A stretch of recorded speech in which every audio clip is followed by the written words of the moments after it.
हाय दोस्तों, welcome to Gyanpur channel. दोस्तों, हम लोगों ने वैदिक काल स्टार्ट किया था। फर्स्ट लेक्चर हमारा हो गया था। आज हम सेकंड लेक्चर इसका स्टार्ट करेंगे। जैसा कि मैंने बताया था कि इसमें मैं सामवेद, अथर्ववेद और जो भी छोटे मोटे टॉपिक हैं और उनके बारे में बता दूंगा। उसके बाद फिर हम एक दो लेक्चर और हम इस पे करेंगे और ये वैदिक काल ऐसे ही कंप्लीट आपका हो जाएगा। जो भी बच्चे नए हैं, मैं बार बार ये बातें बोल रहा हूँ, आप यदि लूसेंट पढ़ रहे हैं तो दोस्तों आप लूसेंट पढ़िए। उसके अलावा मेरी बुक्स, मेरा वीडियो लेक्चर देखिए, ठीक है। इसके अलावा आपको कुछ भी पेट के एग्जाम के लिए जरूरत नहीं है। और जो यदि पीसेस वगैरह के बच्चे हैं वो कुछ और चीजें भी फॉलो कर सकते हैं, जैसे घटना चक्र वगैरह पढ़ सकते हैं। बट जो पेट के बच्चे हैं, मैं पेट के अकॉर्डिंग ही चीजें मैं पढ़ा रहा हूँ इस टाइम पे, कि पेट के सिलेबस में जो है मेरी पहली प्रायोरिटी पेट के सिलेबस को पूरा कंप्लीट करना। तो दोस्तों आप उसी तरीके से पढ़िए, मैं जैसा बता रहा हूँ एक बार आप फॉलो करके देखिए, आपको रिजल्ट मिलेगा। मैं चीजें किया हूँ दोस्तों, इसलिए मैं आपको चीजें बता रहा हूँ। मैं अपने मन से कुछ चीजें नहीं कर रहा हूँ। पिछले बार भी मेरे 84.5 मार्क्स थे पेट के एग्जाम में। तो मैं आपको बता सकता हूँ आपको क्या करने की जरूरत है। तो बहुत ज्यादा चीजों पे भागिए मत। लूसेंट जो दोस्तों है बुक, आपके सिलेबस के अकॉर्डिंग लूसेंट बुक को आप अच्छे से पढ़िए। कम से कम एग्जाम से पहले आप कम से कम 7 से 8 बार उसको पढ़ जाइए। तब आपको चीजें याद हो पाएंगी और वही आप एग्जाम में प्रोड्यूस कर पाओगे। 2-3 बार आप पढ़ोगे, कुछ भी एग्जाम में प्रोड्यूस नहीं होगा और आउटपुट जीरो आपका रह जाएगा। बस आप वो देखिए, बाकी मेरे वीडियो लेक्चर देखिए। मैं टॉपिक वाइज में बनाता चल रहा हूँ, एक एक टॉपिक करके। सिंधु घाटी मैंने कंप्लीट करा लिया। आप लोगों ने नहीं देखा तो वीडियो लेक्चर देखिए। 2-3 दिन में ये भी हमारा कंप्लीट हो जाएगा, ठीक है। तो आते दोस्तों, हम लोग सामवेद पे आना था हम लोग को। तो देखिए दोस्तों, सामवेद में हम पहले तो जान लेंगे। मैं कुछ चीजें और भी है जो मैं बाद में यहाँ पे देखिए मैंने लिखा है, ऋग्वेद, यजुर्वेद, सामवेद और अथर्ववेद का कुछ इंपॉर्टेंट पॉइंट्स है वो मैं लिखा हूँ उसको, तो उसको मैं आपको बाद में भी बताऊंगा। पहले जो छोटी छोटी बातें हैं वो हम जान लेते हैं। सामवेद को दोस्तों, जो इसके पुरोहित थे उसको क्या बोला जाता था? उद्गाता बोला जाता था। इसका जो ब्राह्मण ग्रंथ था वो क्या था? पीएस है। ब्राह्मण ग्रंथ कौन से है? ब्राह्मण इसके पीएस है। मैंने शॉर्ट ट्रिक पिछले क्लास में बता दिया था। सारे जितने भी दोस्तों वेद हैं उनका एक ही ट्रिक है, का S T P S G. का S T P S G. का किसका था? ऋग्वेद का था। एस टी किसका था? यजुर्वेद का था। पीएस किसका है? सामवेद का है। जी किसका है? अथर्ववेद का है। तो ब्राह्मण ग्रंथ क्या है? पीएस है। पी का मतलब होता है दोस्तों पंचविश। एस का मतलब होगा षड्विश। पंचविश और षड्विश दो ब्राह्मण ग्रंथ है। किसके? आपके सामवेद के।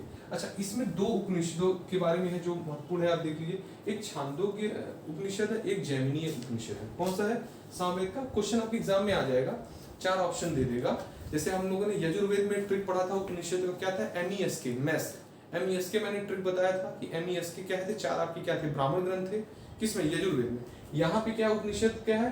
छांदोग्य है और जैमिनी है। तो क्या करेगा? मिक्स करके नाम दे देगा और पूछेगा कौन सा सामवेद का उपनिषद है। आपको पता होना चाहिए। क्वेश्चन देखिए किस फॉर्म में बन सकता है वो मैं आपको बता रहा हूँ।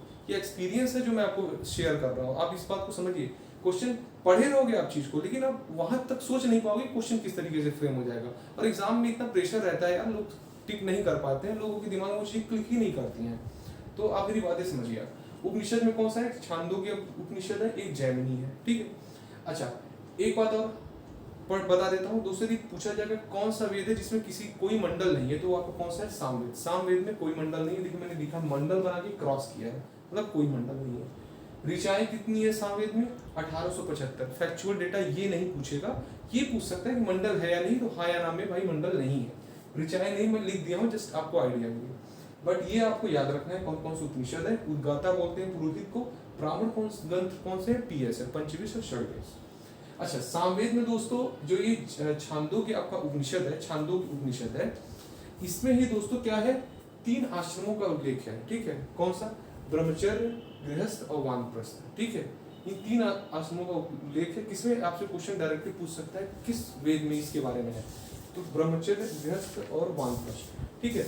अच्छा, एक उपनिषद दोस्तों और है जाबाल। जाबाल उपनिषद है जिसमें ब्राह्मण, गृहस्थ, वानप्रस्थ और संन्यास वर्णन है। वो भी मैं नेक्स्ट लेक्चर में पॉइंट वाइज में बताऊंगा।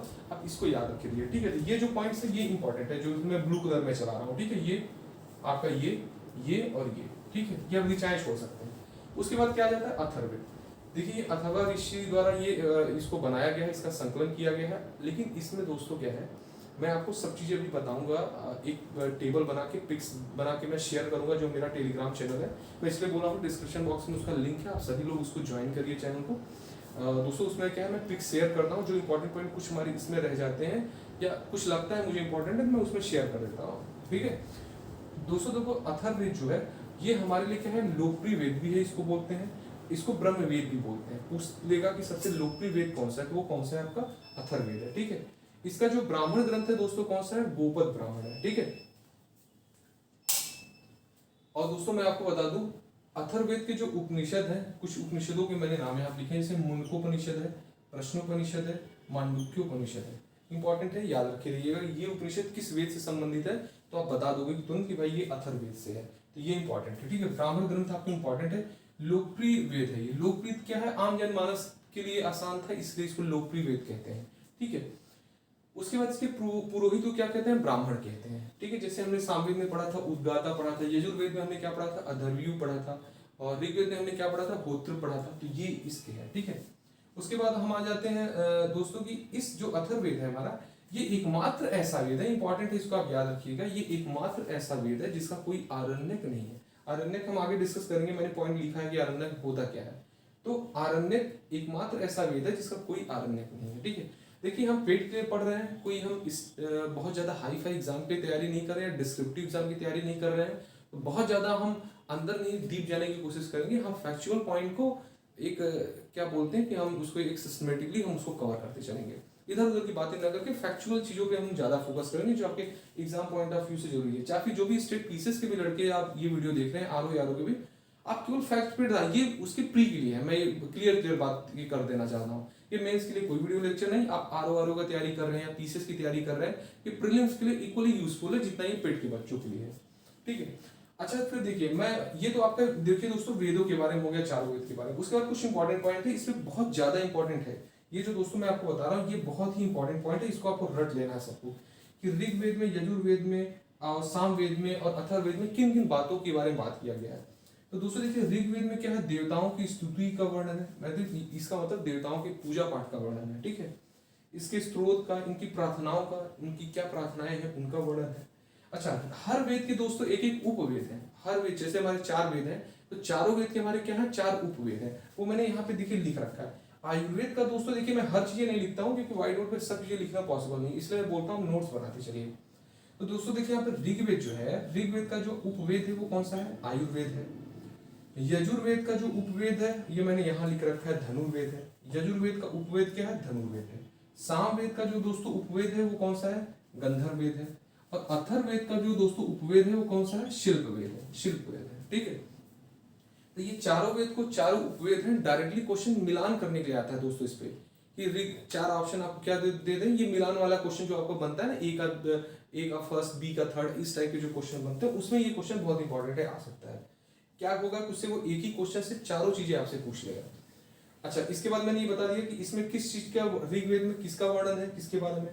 यजुर्वेद में आ जाते हैं दोस्तों, यजुर्वेद में क्या है, जो हमारे कर्मकांड होते हैं, पूजा पाठ, उनका वर्णन है।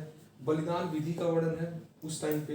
यज्ञों के नियमों और उनके विधानों का संकलन है, यज्ञों के क्या नियम थे, उनके क्या रूल थे, उनका संकलन है। इसीलिए दोस्तों यजुर्वेद को हम लोग क्या कहते हैं, कर्मकांडी वेद भी कहते हैं, ठीक है। क्वेश्चन ये पूछा है इस तरीके से बहुत, कि बलिदान विधि का वर्णन किस आपके वेद में है, तो आपके में 4 ऑप्शन, चारों वेद दिए होंगे, तो आप बताओगे भाई हाँ यजुर्वेद में है।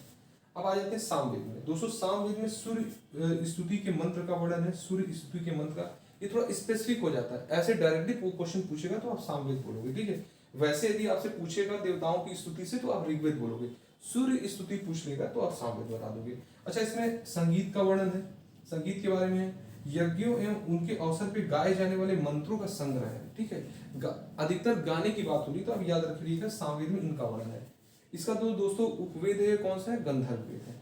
ये बात हो गई क्लियर, सब फैक्चुअल पॉइंट है दोस्तों, अलग अलग बुक से अलग अलग एग्जाम में आए हुए क्वेश्चन है, मैंने उनको कंपाइल करके मैं ये चीजें आपको करा रहा हूँ, तो कुछ भी मिस करने लायक नहीं है, मैं इसीलिए मैं बोल रहा हूँ। आप लूसेंट पढ़िए और वीडियो लेक्चर देखेंगे, कुछ भी क्वेश्चन आपका इससे बाहर नहीं जाएगा, अब मैं ये आपको गारंटी दे रहा हूँ। अब आ जाते हैं दोस्तों अथर्ववेद में, बहुत ज्यादा इससे दोस्तों क्वेश्चन, इसमें किन किन बातों का वर्णन है, इस बारे में, इस चीज को लेकर बहुत क्वेश्चन आपके प्रीवियस ईयर एग्जाम में आए हुए हैं। जैसे अथर्ववेद का क्या है, उपवेद क्या है, शिल्पवेद है, ठीक है। इसमें दोस्तों औषधियों का, रोग निवारण का, जादू टोना का, तंत्र मंत्र का, वशीकरण का, ब्रह्म ज्ञान का, ये थोड़ा सा इंपॉर्टेंट है, आप याद रखिएगा। इसमें ब्रह्म ज्ञान का ये थोड़ा सा इंपॉर्टेंट है, औषधियों का ये थोड़ा सा इंपॉर्टेंट है, ये आप याद रखिएगा, काफी इंपॉर्टेंट है, इस कई एग्जाम में आया हुआ है, औषधियों का, ब्रह्म ज्ञान का ये वर्णन है इसमें अथर्ववेद में, ठीक है। उसके बाद हम आ जाते हैं वेदांत पे। ये तो हमारे वेद हो गए, वेद के बारे में कॉमन सारी चीजें मैं आपको काफी कुछ बता दी। अभी और भी बहुत से फैक्ट आएंगे जो मैंने आपको बताया कि जब मैं पूर्व वैदिक काल का यानी कि ऋग वैदिक काल का और उत्तर वैदिक काल की जब मैं सामाजिक स्थिति, धार्मिक स्थिति या उस वहाँ की राजनीतिक स्थिति के बारे में बात करूंगा, वो किस तरीके से डिफरेंट था दोनों, तो उस समय भी मैं बहुत चीजें चर्चा करूंगा वेद से संबंधित। अभी क्या है, बेसिक आइडिया हम लोग लेके चल रहे हैं। अभी उसके बाद हम जान लेते हैं वेदांग क्या होता है। दोस्तों देखिए, वेदों को समझने के लिए 6 वेदांगों की रचना की गई। 6 वेदांग है जो वेद को अच्छे से आप समझ सकते हैं। उसमें 6 मैंने देखिए शॉर्ट में लिख रखा है। वेदांग क्या है, क्यों हुआ है, वेदों को समझने के लिए। ये इनकी संख्या कितनी है, 6। कौन से, शिक्षा, ज्योतिष, कल्प, व्याकरण, निरुक्त, छंद। ये चारों आपसे दोस्तों पूछ सकता है क्वेश्चन करके। यदि ये क्वेश्चन आपको ABCD में बनाएगा और हर ऑप्शन में 2-2 3-3 ऑप्शन डाल के आपसे क्वेश्चन पूछेगा ना, थोड़ा सा ये कंपैरेटिवली टफ हो सकता है ये क्वेश्चन। ठीक है, कुछ और भी कीवर्ड्स को उठा के और कहीं से लाएगा जो इसमें मर्ज कर देगा। ठीक है, तो आप ये समझिए इसको। तो 6 हो गए। अच्छा, इसका मैं मतलब भी आपको बता दे रहा हूँ, हर चीज लिखना पॉसिबल नहीं हो पाता, तो दोस्तों मैं बता दूं, यहाँ पे शिक्षा का मतलब क्या होता है, उच्चारण विधि। किसी चीज का उच्चारण किस तरीके से करें, उच्चारण विधि का मतलब है। ज्योतिष आप सब लोग जान ही रहे हो, भाग्यफल से इसका मतलब है। कल्प का मतलब है कर्मकांड, कर्मकांड से रिलेटेड है। व्याकरण दोस्तों है कि शब्द की व्युत्पत्ति से, शब्द कहाँ से उत्पन्न हुए, शब्द की व्युत्पत्ति क्या है, ये किसके बारे में है, आपकी निरुक्त में है। ठीक है, और उसके बाद क्या है, सॉरी हाँ, आपके व्याकरण में। निरुक्त में दोस्तों क्या है, दो आपके भाषा विज्ञान, भाषा विज्ञान के बारे में कहाँ पे ऐसे क्वेश्चन पूछ सकता है। भाषा विज्ञान के बारे में किस वेदांग में चर्चा है, तो आप बताओगे निरुक्त में है। ठीक है, आपसे पूछ लेगा शब्द की व्युत्पत्ति के बारे में किस वेदांग में है, तो आप बताओगे व्याकरण में। ठीक है, तो ये चीजें आपको पता होनी चाहिए। ऐसे ही छंद आपका हो गया। अब पुराण में आ जाते हैं दोस्तों। आप याद रखें, वेदांग आपके 6 हैं, वेद 4 हैं, उपवेद आपके 4 हैं, पुराण कितने हैं दोस्तों हमारे, 18 पुराण है। इसका वर्णन कौन, इसके रचयिता कौन है, लोमहर्ष और उनके पुत्र उग्रश्रवा है। लोमहर्ष और उनके पुत्र उग्रश्रवा, ऐसे क्वेश्चन पूछ सकता है। संख्या भी कितनी है, इनका संकलन कौन किया है। ठीक है, जनरली हमारे प्राचीन इतिहास जो है उनके बारे में इसका वर्णन हमें पुराणों में मिलता है। अच्छा, सर जो इंपॉर्टेंट है, देखिए मैं वो बात बता रहा हूँ आपको। ये इनमें दोस्तों पुराणों में 5 विषयों का वर्णन है। ये कौन से हैं, सर्ग, प्रतिसर्ग, वंश, मनवंतर एंड वंशानुचरी। कौन से 5 विषयों का वर्णन है, सर्ग, प्रतिसर्ग, वंश, मनवंतर एंड वंशानुचरी। इन 5 सब विषयों का वर्णन है आपके पुराण में। बेसिक आप जान गए। अच्छा, अब उपनिषद के बारे में आ जाते हैं। उपनिषदों की दोस्तों जो संख्या कितनी है हमारी, 108 है। वेदांग 6 हो गए, वेद आपके 4 हो गए, उपवेद आपके कितने हो गए, 4 हो गए, पुराण आपके कितने हो गए, 18 हो गए, और उपनिषद कितने हो गए, 108 है। अच्छा, उपनिषदों की लोग प्रकृति पूछते हैं दोस्तों, या उसका उद्देश्य भी पूछते हैं, उपनिषद क्या है, तो ये ज्ञान मूलक होते हैं। जैसे मैं आपसे कहूँ कि कुछ आपको यदि आप पढ़ना चाह रहे हो ना, तो आप उन उपनिषदों को पढ़ो। उपनिषदों को पढ़ने से आपका ज्ञान वर्धन होगा। ठीक है, आपका ज्ञान बढ़ेगा। ठीक है, तो उपनिषद क्या है, ज्ञान मूलक है। और दूसरे यदि बोला जाए कि कौन कौन से उपनिषद है जो केवल गद्य में है, केवल गद्य में, तो ये MESK दिखाओ। MESK आपको याद आ रहा होगा, मैंने ट्रिक बताया था। यजुर्वेद के जो उपनिषद है चारों, वो कौन से हैं, MESK हैं। तो ये जो चारों उपनिषद है ना MESK, ये किया है केवल गद्य में। ठीक है, और कुछ उपनिषद है जो दोस्तों जो गद्य और पद्य दोनों में है, और वो कौन से है, प्रश्नोपनिषद और केन उपनिषद। 2 उपनिषद ऐसे हैं जो गद्य और पद्य दोनों में है। ठीक है, अक्सर क्वेश्चन दोस्तों एग्जाम में आया हुआ है कि उपनिषद किस पे आधारित होता है, उपनिषद जो बुक है वो किस पे आधारित है, वो किस पे है, दर्शन पे आधारित है। तो आप बता सकते हो दर्शन पे आधारित है, ज्ञान मूलक है। ज्ञान क्या होगा, आपका नॉलेज बढ़ेगा यदि आप चाह रहे हो। दर्शन पे आधारित है। अच्छा, इसमें दोस्तों उपनिषदों में यज्ञों की और कर्मकांडों की निंदा की गई है, बहुत इंपॉर्टेंट है, आप याद रखे रहिएगा। उपनिषद एक्चुअली क्या है, जब वैदिक साहित्य का यदि आप ये जानोगे कि वैदिक साहित्य का क्रम कैसे रहा है। ठीक है, वैदिक साहित्य का क्रम कैसे कैसे चीजें आई हैं, तो आप देखोगे पहले वैदिक साहित्य में ऐसे वेदों के बाद वेद आए, उसके बाद हमारे ब्राह्मण ग्रंथ आए, फिर आरण्यक आए, और आरण्यक के बाद सबसे लास्ट में उपनिषद आया। तो लास्ट में उपनिषद आया, तो इसका भी एक रीजन है कि इन्होंने यज्ञों और कर्मकांडों की इन्होंने निंदा की है। ठीक है, अच्छा, उपनिषदों को और भी क्या कहा जाता है, वेदांत भी कहा जाता है। वेदांत भी इसलिए भी कहा जाता है क्योंकि वेदों के अंत, वेदांत क्या है, वेदों के अंत में, एकदम लास्ट में आए हैं। वैदिक साहित्य में सबसे लास्ट में ये ऐड किया गया उपनिषद। ठीक है, इसलिए इसको उपनिषद को क्या कहते हैं, वेदांत भी कहते हैं। ठीक है, अच्छा, उपनिषदों में क्या है, गुरु और शिष्य क्या है, एक दूसरे आपस में एकांत में बैठ के आत्मा, परमात्मा और ब्रह्म की चर्चा करते हैं। आत्मा, परमात्मा या ब्रह्म की चर्चा गुरु और शिष्य कहाँ करते हैं, तो ये आप बोलोगे उपनिषदों में करते हैं। तो आत्मा, परमात्मा और ब्रह्म की चर्चा कहाँ पे है, उपनिषदों में। उसके बाद दोस्तों हम आ जाते हैं आरण्यक। आरण्यक क्या है? देखिए आरण्यक क्या है, शिष्यों का दोस्तों, जो शिष्य होते थे उस समय, शिष्यों का जंगलों में गुरु के पास जाके जो ज्ञान का संकलन, उन्हें जो ज्ञान प्राप्ति होती थी उसका उन्होंने जो संकलन किया है वही आरण्यक कहलाया है। गुरु क्या, शिष्य क्या कर रहे हैं, वो जंगल में जाके गुरु के पास जाके वहां पे वो जो ज्ञान अर्जित करते हैं उनका जो संकलन है वो क्या है, आपका आरण्यक है। ठीक है, ये आरण्यक हो गया। आरण्यक को वन पुस्तक भी कहते हैं, कई एग्जाम में क्वेश्चन आया है, इंपॉर्टेंट है। ठीक है, इसको आप याद रखिए, आरण्यक को क्या कहते हैं, वन पुस्तक भी कहते हैं।